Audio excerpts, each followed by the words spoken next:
Assalamualaikum warahmatullahi wabarakatuh.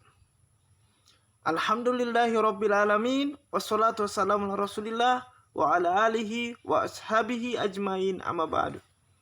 Segala puja dan puji syukur kita panjatkan kehadirat Allah Subhanahu wa taala. Salawat serta salam senantiasa kita curahkan kehadirat junjungan kita Nabi Allah Muhammad sallallahu alaihi wasallam beserta keluarga, sahabat-sahabatnya serta kaum muslimin yang insya Allah tetap istiqomah dengan keselamatannya sampai dengan hari berbangkit kelak. Amin ya rabbal alamin. Baik, marilah kita membuka pelajaran kita dengan sama-sama mengucapkan basmalah, Bismillahirrahmanirrahim, dan doa belajar. Rabbi zidna ilman warzuqna fahman. Ya Allah, tambahkanlah kepada kami ilmu pengetahuan dan berilah kepada kami kefahaman. Amin ya rabbal alamin. Baik, anak soleh dan soleha, kita tetap akan mempelajari tema 3 dengan muatan pelajaran IPS dan bahasa Indonesia.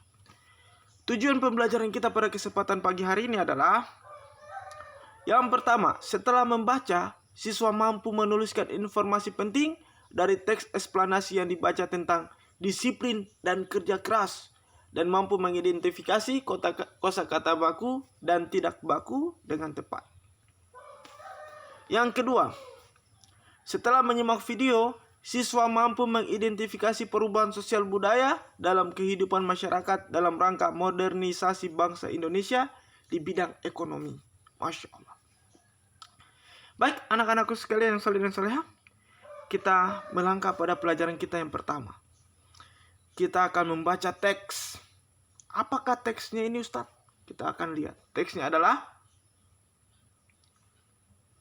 muatan bahasa Indonesia dan IPS, teks eksplanasi ilmiah. Wow, kita akan mempelajari tentang sosok yang amat sangat luar biasa di Indonesia. Siapakah dia? Dia adalah Baharudin Yusuf Habibie. Bagaimanakah kisahnya? Silakan disimak. Kita membaca sama-sama. Disiplin dan kerja keras awal dari sebuah inovasi yang cemerlang. Paragraf pertama. Profesor Dr. Ing Baharudin Yusuf Habibie adalah presiden ketiga Indonesia yang menjadi kebanggaan bangsa Indonesia. Beliau dilahirkan di Parepare, Sulawesi Selatan, Ewako Sulsel, tanggal 25 Juni 1936. Bagaimanakah masa kecil beliau? Masa kecil Habibie.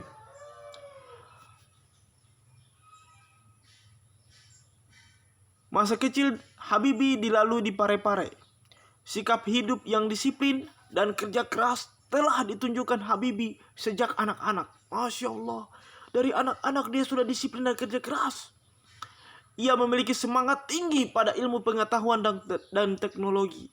Berarti dia selalu belajar, anak soleh.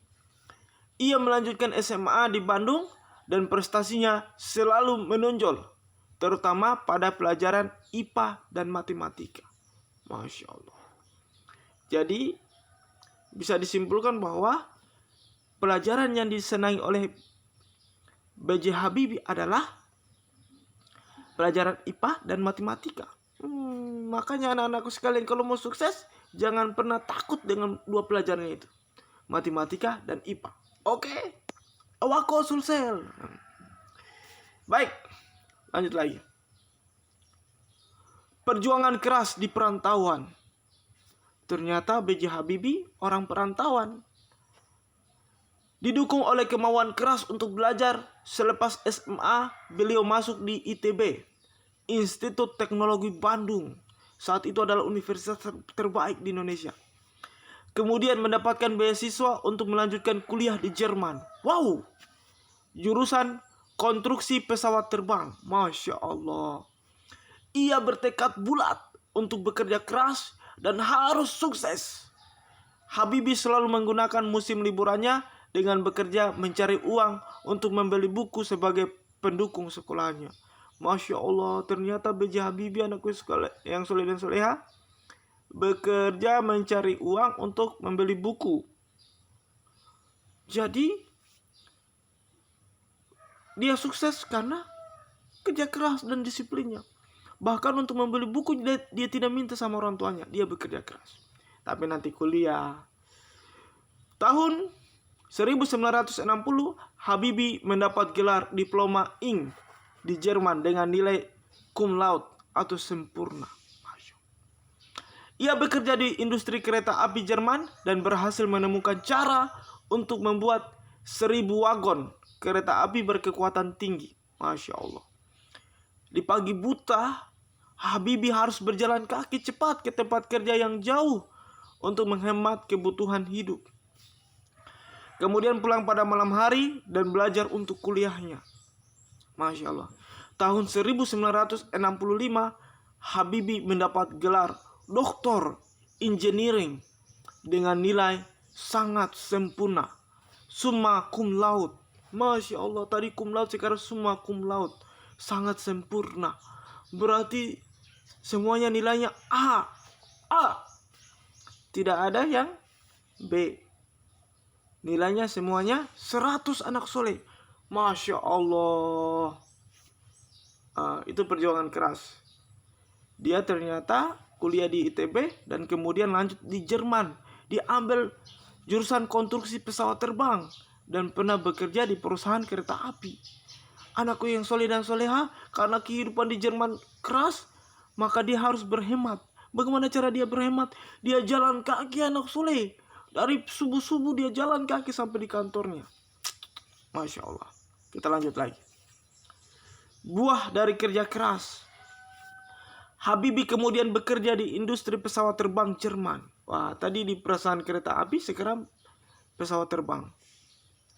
Karena sikap disiplin dan kerja keras, karirnya naik hingga dipercaya menjadi Vice President. Masya Allah, Vice President. Sekaligus Direktur dan Penasihat Senior bidang teknologi. Direktur dan Penasihat Senior. Masya Allah. Ia menjadi satu-satunya orang Asia yang berhasil menduduki jabatan bergengsi di perusahaan pesawat terbang Jerman. Salah satu-satunya orang Asia dengan jabatan tinggi dan bergengsi di perusahaan, bukan di Indonesia, tapi di Jerman. Masya Allah. Kita lihat lagi. Apalagi prestasi beliau. Kecintaan pada tanah air. Tahun 1968, Habibie mengundang 40 insinyur Indonesia untuk bekerja di Jerman, guna mempersiapkan keterampilan dan pengalaman mereka dalam membuat produk industri dirgantara. Dirgantara itu berarti udara. Maritim itu kelautan, dan darat di tanah air. Wah, dia undang 40 orang untuk aktif dalam membuat produk industri dirgantara, udara, kelautan, dan darat. Tahun 1974, Habibie, tahun 1794 ini, Habibie diminta pulang ke tanah air dan menjadi penasihat pemerintah di bidang teknologi pesawat terbang. Ia kemudian menjadi Menteri Riset dan Teknologi hingga kemudian menjadi Wakil Presiden tahun 1996 dan akhirnya menjadi Presiden Republik Indonesia yang ketiga tahun 1998. Masya Allah. Memang anak soleh, kalau orang pintar, orang berprestasi pasti dicari. Dimanapun dia berada, pasti dibutuhkan. Maka oleh sebab itu anak-anakku sekalian yang soleh dan soleha, selain soleh dan soleha, selain rajin ibadahnya, kalian juga harus menjadi orang yang sukses dalam bidang ilmu pengetahuan. Makanya rajin membaca, kerja keras, disiplin dan teliti. Oke? Apalagi nih? Prestasi cemerlang buah dari disiplin dan kerja keras. Wah. Habibie menyumbang berbagai penemuan dan sejumlah teori di bidang konstruksi pesawat terbang. seperti Habibi Factor, Habibi Theorem, and Habibi Method. Metode Habibi, Habibi Theorem, dan faktor Habibi yang dipakai universitas di seluruh Indonesia. Hak patennya ini Habibi dipakai di seluruh Indonesia, anak soleh. Ia dijuluki sebagai Mr. Crack. Mr. Crack. Wah, crack itu berarti retakan. Karena menemukan rumus untuk menghitung cacat badan pesawat terbang. Dia punya rumus, anak soleh, untuk mencatat cacat pesawat terbang. Sehingga dia dijuluki sebagai Mr. Keretakan, Mr. Crack. Ia juga menerima banyak penghargaan dan prestasinya diakui sebagai lembaga internasional di berbagai lembaga internasional seperti di Jerman, Masya Allah, Inggris, Swedia, Prancis, dan Amerika Serikat. Masya Allah, orang Indonesia ini anak soleh terkenal di Jerman, Inggris, Swedia, Prancis, dan Amerika Serikat, serta menerima penghargaan yang hampir setara dengan hadiah Nobel. Hampir setara dengan hadiah Nobel. Nobel itu hadiah Nobel itu artinya dia hadiah tertinggi, penghargaan setinggi-tingginya kepada orang-orang yang memiliki prestasi khusus untuk kemajuan teknologi, ilmu pengetahuan, kesenian, dan lain sebagainya. Prestasi tertinggi itu anak soleh, hadiahnya luar biasa. Orang Indonesia dari Sulawesi Selatan, orang Sulawesi, aku Sulawesi, Masya Allah. Apalagi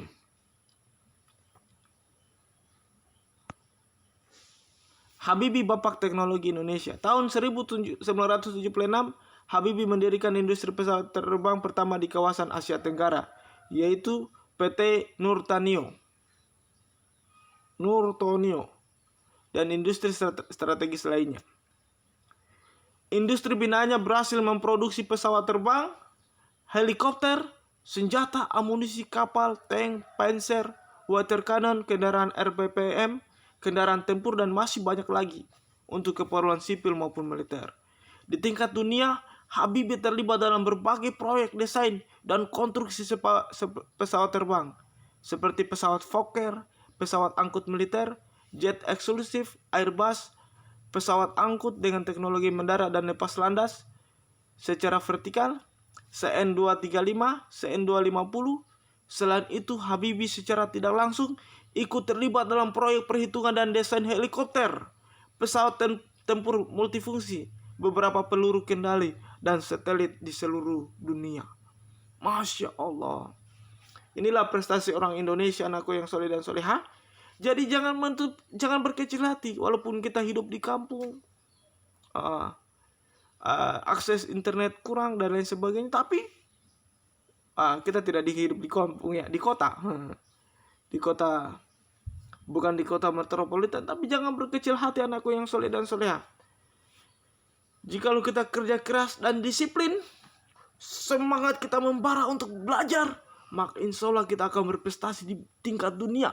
Nama kita akan dikenang walaupun kita sudah meninggal dunia. Innalillahi wa inna ilaihi rajiun. Bapak Teknologi Indonesia B.J. Habibie telah meninggalkan kita 1 tahun yang lalu. Kita turut berduka cita. Innalillahi wa inna ilaihi rajiun. Baik, anakku yang soleh dan soleha, kemarin Ustadz sudah periksa lembar jawaban kalian. Dan Ustadz menemukan bahwa ternyata masih banyak juga yang kurang paham tentang kosakata baku dan tidak baku. Ustadz ulangi kembali pengertiannya. Kosakata baku itu, anakku sekalian yang soleh dan soleha, ini kosakata yang penulisannya telah sesuai dengan pedoman umum ejaan bahasa Indonesia. Kosakata yang penulisannya telah sesuai dengan pedoman umum ejaan bahasa Indonesia. Itu kosakata baku. Sedangkan lawannya adalah ini dia. Kosakata non baku. Jadi kosakata baku dan ada kosakata non baku. Ini adalah kosakata yang penulisannya tidak sesuai dengan pedoman umum ejaan bahasa Indonesia. Nah, Kosakata baku wajib digunakan dalam tulisan atau percakapan pada acara-acara formal. Kosakata non baku boleh digunakan dalam bahasa percakapan pada acara non formal, seperti saat berbicara kepada teman dalam kehidupan sehari-hari. Kau mau pergi di mana kamu?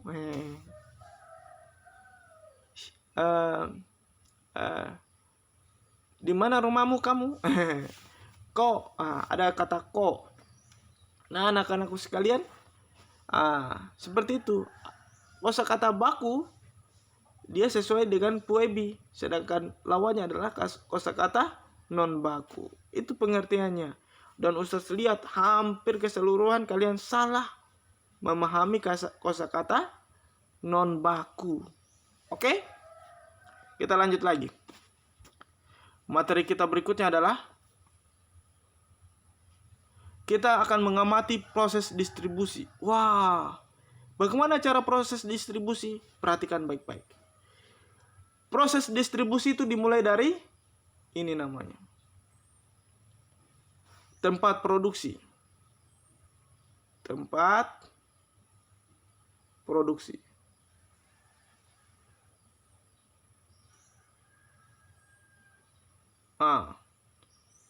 Tempat produksi anakku yang soleh. Tempat produksi itu anakku yang soleh adalah contohnya pabrik.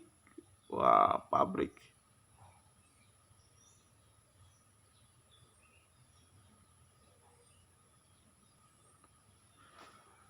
Tempat produksi pabrik dia membuat bahan setengah jadi menjadi bahan jadi.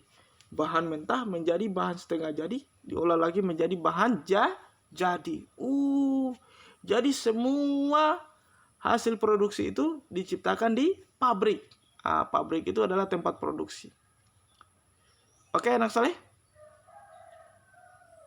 Setelah dari pabrik, kemudian didistribusikan. Wah, didistribusikan itu berarti diantar. Menggunakan apa? Menggunakan pesawat, menggunakan truk kargo, dan lain sebagainya. Ingat, proses distribusi itu diawali dengan pertama, tempat produksi untuk memproduksi barang, kemudian didistribusikan atau diantar. Didistribusikan, diantar dengan menggunakan alat transportasi, misalnya truk kargo, pesawat maupun kapal. Oke? 1, 2. Kemudian disimpan di mana? Disimpan di gudang. Wow. Simpan di gudang. Dari gudang anakku sekalian, kemudian didistribusikan lagi, diantar sampai menuju kepada toko atau tempat pembelian yang lebih besar.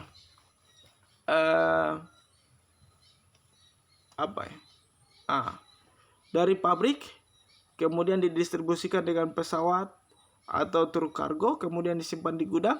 Dari gudang disalurkan ke toko grosir. Toko grosir itu dia menyediakan berbagai barang dalam jumlah yang besar. Setelah dari toko grosir kemudian dibawa ke warung. Oke, ini warung. Siap anak soleh? Ustaz Soleh lagi. Ting ting ting ting. Pertama, proses distribusi dimulai dari pembuatan barang, produksi barang di gudang. Proses barang di gudang, di pabrik.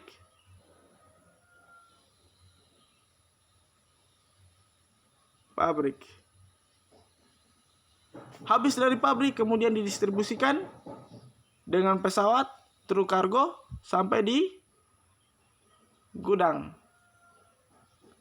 Dari gudang diantarkan lagi sampai di toko grosir. Dari toko kemudian anakku yang soleh-soleha sampailah ke warung. Dari warung anakku yang soleh-soleha kemudian dibeli atau dibelanja oleh konsumen. Dari proses produksi di pabrik diantarkan dengan pesawat, truk kargo, kapal, kemudian disimpan di gudang, dari gudang kemudian sampailah ke toko grosir, dari toko grosir sampailah ke warung atau swalayan, di mana kita bisa membeli barang sesuai dengan kebutuhan kita. Begitulah alur dari proses distribusi. Oke, anak soleh. Sekarang tugas. Apa tugas kalian? Bacalah kembali bacaan disiplin dan kerja keras awal dari inovasi yang cemerlang. Kemudian, nomor 1, apa topik masalah dari teks tersebut? Nomor 2, apakah teks tersebut adalah jenis eksplanasi ilmiah? Jelaskan dan berikan contohnya. Yang ketiga, apa pesan yang ingin disampaikan penulis melalui teks tersebut? Wow. Nomor 4, bagaimana pengaruh alat transportasi modern terhadap penyebaran barang-barang hasil produksi pertanian, perikanan, dan industri? Apa pengaruhnya? Apa yang akan terjadi pada kehidupan masyarakat jika tidak terdapat beragam alat transportasi modern seperti pesawat terbang, kapal laut, kereta api, dan truk kargo? Kira-kira apa yang terjadi ya? Yang keenam, jelaskan proses distribusi dalam kegiatan ekonomi. Yang tadi, yang Ustaz habis silang-silang itu, yang lingkar-lingkar itu. Jelaskan proses distribusi dalam kegiatan ekonomi, dari produksi sampai kepada konsumen. Oke? Demikian yang dapat Ustaz sampaikan. Lebih dan kurangnya mohon dimaafkan. Assalamualaikum warahmatullahi wabarakatuh.